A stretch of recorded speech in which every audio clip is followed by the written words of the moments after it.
Welcome to another deep dive. This time into the fascinating world of print culture.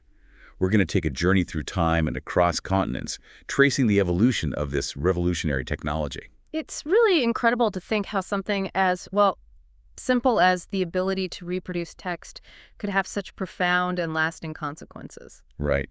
And you've provided us with a really interesting collection of excerpts for this deep dive Yeah. that take us from the invention of printing in East Asia to the arrival of the printing press in Europe and India. And it's fascinating to see how print has served as, well, both a tool of empowerment and control, a catalyst for social change, and a target of those seeking to maintain the status quo. Absolutely. Yeah, and it's a theme that really resonates even today as we grapple with the implications of digital technology and the rapid spread of information online. Exactly. And let's start our journey in East Asia, where the story of print begins long before Gutenberg and his printing press.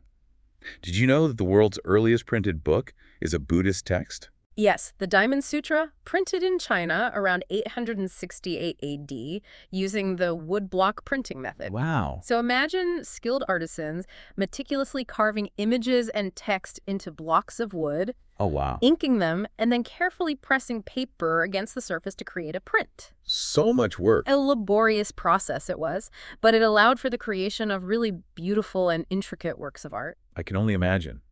Those early Chinese books were often folded and stitched at the side, creating those distinctive accordion-style volumes. It's mind-boggling to think about the skill and artistry involved in producing even a single copy. It really is. And it wasn't just religious texts that were being printed. The imperial state in China played a major role in promoting print culture, particularly for the production of materials for the civil service exams. Oh, interesting. Imagine the pressure of studying for an exam knowing that the textbook you're using was printed by order of the emperor himself. Right. I wonder if those early printed textbooks sparked anxieties about information overload, similar to the concerns we have today about the constant barrage of information online. That's an interesting parallel. Yeah. But it's important to note that print culture in China wasn't limited to the elite. By the 17th century, we see merchants relying on printed materials for trade information, Okay. and a growing number of women embracing literacy and reading for pleasure. That's great. So print was already starting to break down social barriers and Yeah. create new opportunities for learning and self-expression. And over in Japan, they were developing their own unique print culture, weren't they? Yes, Japan had a vibrant tradition of woodblock printing, particularly with the rise of ukiyo-e prints, Okay. which depicted scenes from everyday life, often with a focus on entertainment and pleasure. Interesting. These prints became incredibly popular, capturing the energy and spirit of urban life in Edo, now Tokyo. It's fascinating how these prints captured such a wide range of subjects, from beautiful courtesans and kabuki actors to landscapes and scenes from popular literature. It seems like print was playing a role in shaping cultural identity and tastes. Absolutely. And the process of creating these ukiyo-e prints was a collaborative effort Oh, involving publishers, artists, carvers, and printers. wow. Think of it as a mini industry, driven by market forces and catering to the desires of a growing consumer base. So we have these dynamic print cultures flourishing in East Asia, but what about Europe? When and how did printing make its way to the West? Well, the story goes that Marco Polo, on his return to Europe in 1295, brought back knowledge of woodblock printing from China. But it took several centuries for printing to truly take root in Europe. It's interesting to think about that time lag. What were the factors that contributed to the delayed adoption of printing in Europe? Well, one factor was the existing culture of handwritten manuscripts. What? These manuscripts, often beautifully illuminated and crafted, held a certain prestige and value that early printed books simply couldn't match. So there was a sense that printed books were somehow inferior, lacking the artistry and individuality of handwritten texts. That's right. But as the demand for books grew, particularly among universities and scholars, the limitations of handwritten manuscripts became increasingly apparent. In what way? Well, they were time-consuming and expensive to produce and couldn't keep up with the growing thirst for knowledge. Yeah, that makes sense. And that's where Johannes Gutenberg enters the scene. Ah, yes. His invention of the printing press in the 1430s was a true turning point in the history of print, and indeed in the history of Western civilization. So Gutenberg's printing press, with its movable type and innovative press design, revolutionized book production. It's fascinating that he drew inspiration from existing technologies, like wine and olive presses, Absolutely. to create something entirely new, It's a testament to the power of innovation and adaptation. Absolutely. And the impact of Gutenberg's invention was profound. It led to an explosion in book production, making knowledge more accessible and affordable than ever before. Imagine the excitement and trepidation that must have accompanied this sudden surge in printed material. It's almost like the internet of its time, a sudden democratization of information that challenged traditional hierarchies and power structures. Yeah. It makes me wonder how those early printed books were received by the elite who were accustomed to the exclusivity and artistry of handwritten manuscripts. Well, interestingly, early printers tried to cater to those elite tastes. Oh, By mimicking the style of handwritten manuscripts. They even left space for illustrations to be hand-painted, yeah. creating a hybrid form that blended the old and the new. So it's as if they were trying to ease the transition to this new technology by making it feel familiar and appealing to those accustomed to the traditional ways of book production. But even with those efforts, the sheer volume of printed books being produced must have had a transformative effect on society. It did. Between 1450 and 1500, an estimated 20 million printed books were in circulation in Europe. Wow. By the 16th century, that number had skyrocketed to 200 million. It's hard to fathom the impact of that scale of change on literacy rates, education, and the spread of new ideas. It's mind-boggling. Imagine a world where books were suddenly affordable and available to a much wider population. It must have felt like a revolution in knowledge and access to information. But as we've seen throughout history, such revolutions often come with anxieties and pushback. That's right. The rapid spread of print sparked anxieties about the potential for misinformation, the erosion of traditional values, and the spread of dissenting ideas. Religious authorities in particular were concerned about the challenge to their control over knowledge and interpretation. It's fascinating how these anxieties mirror contemporary concerns about the internet and social media. Right. We see similar debates about misinformation, echo chambers, and the impact of technology on our values and beliefs. It seems to be a recurring theme throughout history. New technologies disrupt the status quo, challenge existing power structures, and create anxieties about the potential consequences of widespread access to information.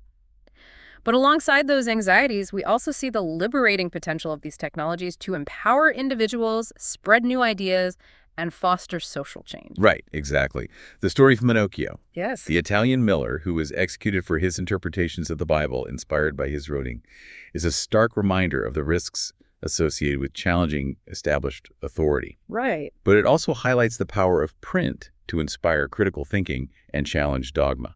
It's a powerful example of how print could both empower and endanger. Yeah. On the one hand, it gave individuals like Pinocchio access to a wider range of ideas and perspectives. Right. But on the other hand, it made them vulnerable to persecution if those ideas were deemed heretical or subversive. It's a reminder that access to information is not always a straightforward path to enlightenment or liberation. It can also be a source of conflict and even violence. Absolutely. And we see this tension playing out in various ways throughout history. Consider the role of print in the Protestant Reformation. Martin Luther, a master of using the printing press to spread his ideas, challenged the authority of the Catholic Church and sparked a religious revolution that transformed Europe. Luther's use of printed pamphlets and his translation of the Bible into German were instrumental in spreading his message and challenging the Church's monopoly on religious interpretation. It's a powerful example of how print could be used to mobilize popular support and undermine established institutions. It's also a reminder that the impact of print is not always predictable or easily controlled. Once ideas are put into circulation, they can take on a life of their own, Right. inspiring both support and opposition, and leading to unforeseen consequences. The link between print culture and the French Revolution is another fascinating example of how print can contribute to social and political upheaval. Yes, the spread of Enlightenment ideas through printed pamphlets, newspapers, and books played a significant role in fueling the intellectual ferment that led to the revolution. Print created a space for public debate, allowing for the circulation of dissenting views and criticisms of the monarchy. It's interesting how those printed works often use satire and humor to critique the ruling class. Caricatures and cartoons, widely circulated through prints, mocked the extravagance and perceived incompetence of the monarchy, Right. further eroding their authority and legitimacy. It's a reminder that print is not just a vehicle for disseminating information, but also a powerful tool for shaping public opinion, influencing emotions, and mobilizing action. The 19th century witnessed a dramatic expansion of print culture in Europe. Literacy rates soared. fueled in part by the rise of compulsory education and the growing availability of affordable books and periodicals. And with this expanding readership came a diversification of printed material. Like what? We see the emergence of new genres, like the novel, which captured the imagination of readers with its tales of love, adventure, and social commentary. The rise of the novel is particularly intriguing. It created new opportunities for authors, particularly women, to express their creativity and explore social issues in ways that were previously unavailable. Jane Austen's witty observations of English society, for example, found a wide audience through the medium of the novel. And alongside novels, we see the proliferation of newspapers, magazines, and journals catering to a diverse range of interests and audiences. Penny magazines, targeted at working-class readers, offered a mix of entertainment, news, and practical advice, further democratizing access to information and shaping popular culture. It's fascinating how those penny magazines often included serialized novels, Yes. blurring the lines between highbrow and lowbrow literature and creating a shared reading experience across social classes. It's a reminder that print culture was not monolithic. It was a complex and dynamic ecosystem, constantly evolving and adapting to the changing needs and desires of its readership. And as we move into the 19th century, we see print culture spreading beyond Europe, reaching new shores, and influencing societies around the world. Let's turn our attention to India, where the arrival of the printing press had a profound impact on the social, religious, and political landscape. Before the arrival of the printing press, India had a rich and vibrant tradition of handwritten manuscripts. Right. These manuscripts, often beautifully crafted and adorned with intricate calligraphy, were treasured as works of art or repositories of knowledge. But those manuscripts were also expensive and fragile, limiting their accessibility to a select few. The arrival of the printing press in the mid-16th century, brought to Goa by Portuguese missionaries, marked a significant turning point in the history of print culture in India. Those early printing efforts focused primarily on religious texts. But it wasn't long before the printing press began to be used for a wider range of materials, including newspapers, pamphlets, and literary works. I'm curious to explore how this new technology interacted with India's existing manuscript culture. Did it lead to a decline in the production of handwritten texts, or did the two forms continue to coexist? It's a complex question. Yeah. While print certainly challenged the dominance of handwritten manuscripts, it didn't entirely displace them. Handwritten texts continued to be produced and valued, particularly for religious and literary works. It's as if the two forms coexisted, each serving different purposes and catering to different tastes and needs. The printed book offered affordability and wider accessibility, while the handwritten manuscript retained its aura of artistry and tradition. That's a great way to put it. And as print culture evolved in India, it became increasingly intertwined with the social, religious, and political landscape. It fueled debates, sparked reform movements, and played a pivotal role in the rise of Indian nationalism. So it's fascinating to see how print became a catalyst for dialogue and debate across, well, various aspects of Indian society. What were some of the key themes and controversies that emerged in this burgeoning print landscape? Well, one prominent example is the role of print in religious debates. Reformers like Rammohun Roy embraced the printing press to spread their ideas and challenge traditional interpretations of religious texts. Right. His publication, Sambad Kaumudi, sparked a wave of printed arguments with opposing viewpoints, often appearing in rival newspapers. Oh, that's interesting. So those printed debates, they kind of mirrored the dynamism of the oral traditions of philosophical disputation in India. Hmm. It seems like print offered a new platform for these long-standing practices of intellectual exchange and contestation. Exactly. It wasn't just about disseminating information, but about engaging in active dialogue and challenging established norms. And this extended to the printing of religious texts themselves. The availability of religious texts in vernacular languages allowed for wider access and interpretation beyond the confines of scholarly circles. So it must have been empowering for individuals to engage directly with religious texts in their own languages, fostering a sense of ownership and encouraging new interpretations. Precisely. And alongside religious debates, print played a significant role in shaping social and political consciousness. Newspapers, with their ability to disseminate information across vast distances, fostered a sense of shared identity and awareness of national issues. This was particularly crucial in a diverse and geographically vast country like India. It's as if print was weaving together the diverse tapestry of India through a shared network of information and ideas. And amidst this evolving print landscape, we also see the emergence of new literary forms. Absolutely. The novel, with its ability to capture the complexities of human experience and reflect social realities, gained immense popularity. It offered a window into the lives of diverse characters, exploring themes of love, family, social change, and the challenges of modernity. And I'm struck by the emergence of women writers in this period. Figures like Rashundari Devi, Yes. who secretly learned to read and write and went on to publish her autobiography, Amar Jiban, in 1876, challenging societal norms and paving the way for other women to share their voices and experiences. It's a testament to the power of print to empower individuals, particularly those who've been marginalized or silenced. Women's journals played a crucial role in advocating for education and social reform, creating a space for women to articulate their aspirations and challenge patriarchal structures.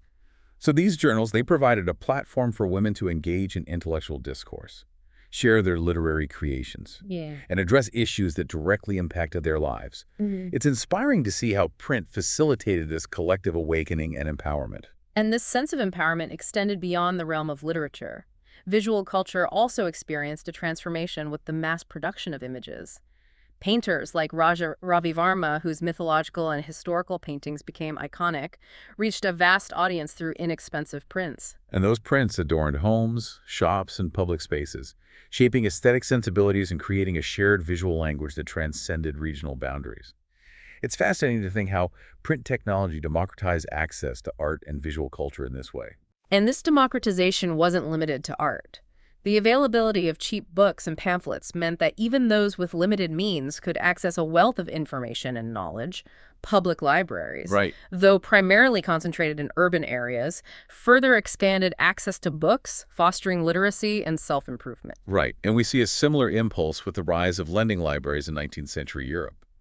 It's as if there was a growing recognition of the importance of providing wider access to knowledge and educational opportunities, Yeah. regardless of social class or economic status. Exactly. And this access to information had the potential to empower marginalized communities and inspire social change. Think of Jyotiba Phule, whose powerful critique of the caste system, Gulamgiri, reached a wider audience through print.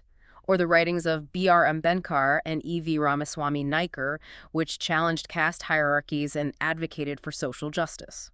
It's clear that print played a significant role in amplifying these voices of dissent and raising awareness about social inequalities. But this power to challenge the status quo also made print a target of censorship and control. You're right. The colonial government, initially concerned with censoring English writers who criticized the East India Company, Right. became increasingly apprehensive about the potential of the native press to incite unrest and challenge their authority. And this fear intensified after the 1857 revolt, leading to the enactment of the Vernacular Press Act of 1878, which granted the government broad powers to censor publications in Indian languages. And these censorship measures really highlight that inherent tension between the power of print to empower and the desire of those in authority to control the flow of information and ideas. It's a recurring theme throughout history.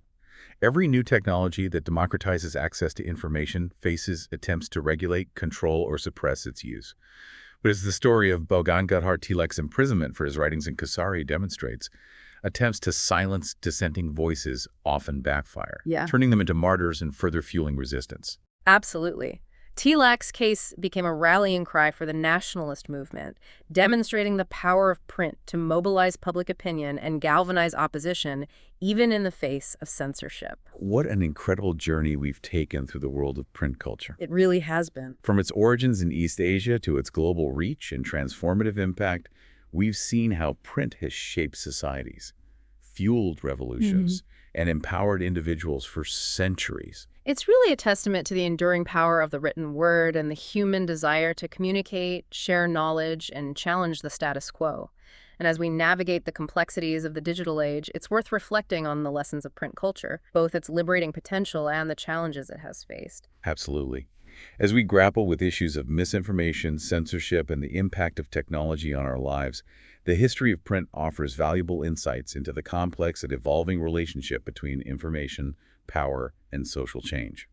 Thank you for joining us on this deep dive.